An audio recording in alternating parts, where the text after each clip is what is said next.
আমি এখন মাননীয় সংসদ সদস্য মাওলানা দেলোয়ার হোসেন সাইদী সাহেবকে বক্তব্য রাখার জন্য অনুরোধ জানাচ্ছি। নাহমাদুহু ওয়া নুসাল্লি আলা রাসূলিহিল কারীম ওয়া আলা আলিহি ওয়া আসহাবিহি আজমাইন। আউযু বিল্লাহি মিনাশ শাইতানির রাজীম। বিসমিল্লাহির রহমানির রহিম।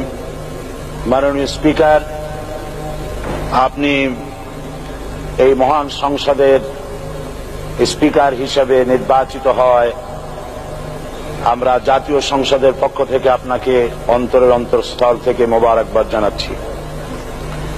মাননীয় স্পিকার, আমি আজ এই সংসদে দাঁড়িয়ে ওই মহান আল্লাহ পাকের প্রশংসায় সেজদা অবনত হচ্ছি, যিনি 1 অক্টোবরের ব্যালট যুদ্ধের মাধ্যমে সুদীর্ঘ 5 বছরের দুঃশাসন, সীমাহীন দুর্নীতি, ইসলাম বিরোধী কর্মকাণ্ড, দেশব্যাপী ভয়াবহ সন্ত্রাসের মোকাবেলায় 4 দলীয় ঐক্য জোটের মহা বিজয় দান করেছেন এবং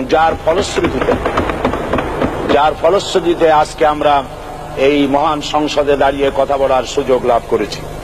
মাননীয় স্পিকার, আপনার মাধ্যমে আমি আমার অন্তরের অন্তঃস্থল থেকে দেশবাসীকে ধন্যবাদ জানাই। বিশেষ করে আমার নির্বাচনী এলাকা পিরোজপুর, নাজিরপুর, ইন্দুরকানীবাসী ভাই বোনদের প্রতি কৃতজ্ঞতা জানাই, যাদের অক্লান্ত পরিশ্রমে এবং মূল্যবান ভোটের মাধ্যমে আমি নির্বাচিত হয়ে মহান সংসদের সদস্য হওয়ার সুযোগ লাভ করেছি। মাননীয় স্পিকার, বাংলাদেশের 13 কোটি মানুষকে যারা পরিচালনা করবেন, আজকে তারাই এই মহান সংসদে বসে আছেন। আমি আপনার মাধ্যমে তাদের উদ্দেশ্যে কিছু কথা বলতে চাই। জবাবদিহিমূলক সরকার, কল্যাণমূলক সরকার ও সুস্থ প্রশাসন, এই বাক্যগুলি আমরা প্রায় শুনে থাকি। এই বাক্যগুলির অর্থ সরকার স্বৈরাচার নয়, বরং জনগণের কল্যাণে জনগণ নিকট দায়বদ্ধ সরকার, যা আব্রাহাম লিঙ্কনের ভাষায় by the people, for the people, of the people.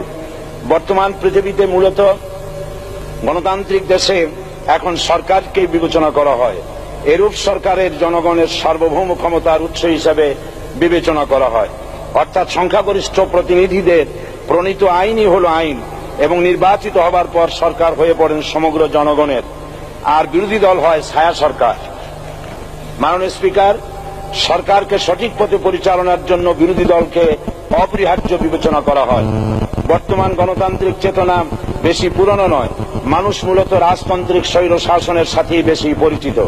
বস্তুত বর্তমান পৃথিবীতে গণতান্ত্রিক শাসন ব্যবস্থায় জবাবদিহিমূলক, কল্যাণমূলক, স্বচ্ছ প্রশাসনের যে কথাবার্তা আমরা শুনতে পাই, এর প্রথম উপস্থাপক হলেন বিশ্বনবী হযরত মুহাম্মদ রাসূলুল্লাহ সাল্লাল্লাহু আলাইহি ওয়াসাল্লাম।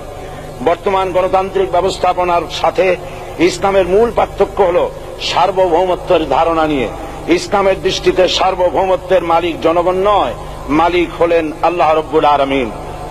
কিন্তু সরকার গঠন ও পরিচালনা জনগণের ইচ্ছার ভিত্তিতে হতে হবে। জনগণের ইচ্ছার বিরুদ্ধে ক্ষমতায় থাকার অধিকার ইসলামের স্বীকৃত নয়।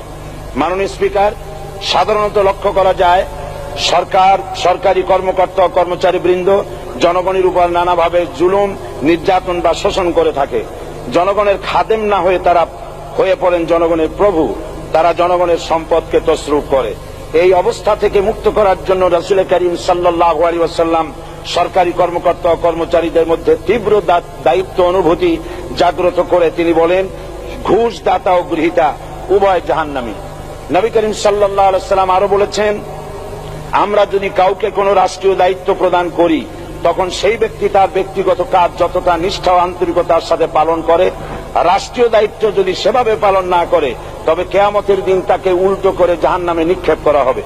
রাষ্ট্রীয় সম্পদ তসরুপের ব্যাপারে কঠোর হুঁশিয়ারি উচ্চারণ করে বিশ্বনবী মুহাম্মদ রাসূলুল্লাহ সাল্লাল্লাহু আলাইহি ওয়াসাল্লাম বলেছেন, রাষ্ট্রীয় দায়িত্ব পালনকারী কেউ যদি 1 টুকরা সুতা বা তার চেয়েও ক্ষুদ্র কোনো জিনিস খেয়ানত করে, তবে কিয়ামতের দিন খেয়ানতের বোঝা মাথায় করে তাকে উঠতে হবে। মাননীয় স্পিকার, আল্লাহ রসুল যে সরকার ব্যবস্থা প্রতিষ্ঠা করেছিলেন, তা সত্যিকার অর্থে ছিল জনকল্যাণমূলক সরকার। তার সরকারে দায়িত্ব পালনকারী ব্যক্তিবর্গের মধ্যে চরম দায়িত্ব অনুভূতি জাগ্রত করে দেওয়া হয়েছিল। এটা সম্ভব হয়েছিল কেবলমাত্র আখিরাতের তীব্র বিশ্বাস ও মহান আল্লাহর দরবারে জবাবদিহিতার অনুভূতির মাধ্যমে। মানুষের নিকট জবাবদিহিতা পাশ কাটিয়ে যাওয়া যায়, কিন্তু আল্লাহর নিকট জবাবদিহিতা পাশ কাটানোর কোনো সুযোগ নেই। মাননীয় স্পিকার, নবী করিম সাল্লাল্লাহু আলাইহি সাল্লামের সরকার ব্যবস্থাপনায় সবাই যেমন আইনের দৃষ্টিতে সমান অধিকার ভোগ করেছে, ঠিক তেমনি ভাবে রাষ্ট্রের নাগরিক হিসাবে সবারই মৌলিক চাহিদাসমূহ পূরণ হয়েছে। ঋণগ্রস্ত এতিম অসহায় জনগণ রাষ্ট্রীয় তহবিল থেকে সহযোগিতা লাভ করেছে। মূলত এটা জনকল্যাণমূলক সরকারের ধারণা বিশ্ববাসী তখনই প্রথম অবলোকন করে।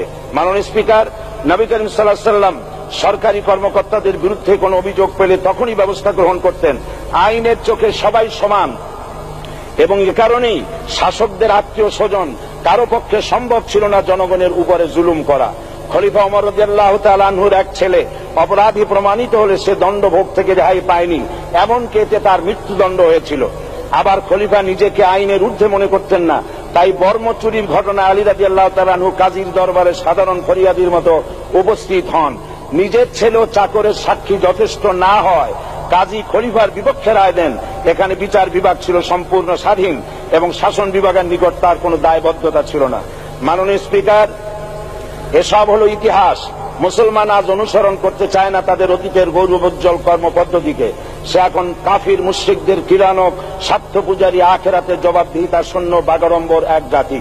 মাননীয় স্পিকার, যে জাতির এক পূর্বসূরি মাথায় আটার বোঝা বহন করে নিয়ে চললেন আর বলে গেলেন, মানুষ কেন, ফোরাতের কূলে যদি একটি কুকুরও না খেয়ে মারা যায় তবে এই ওমর রাদিয়াল্লাহু তাআলা আনহুকে কিয়ামতের দিন আল্লাহর দরবারে জবাবদিহি করতে হবে।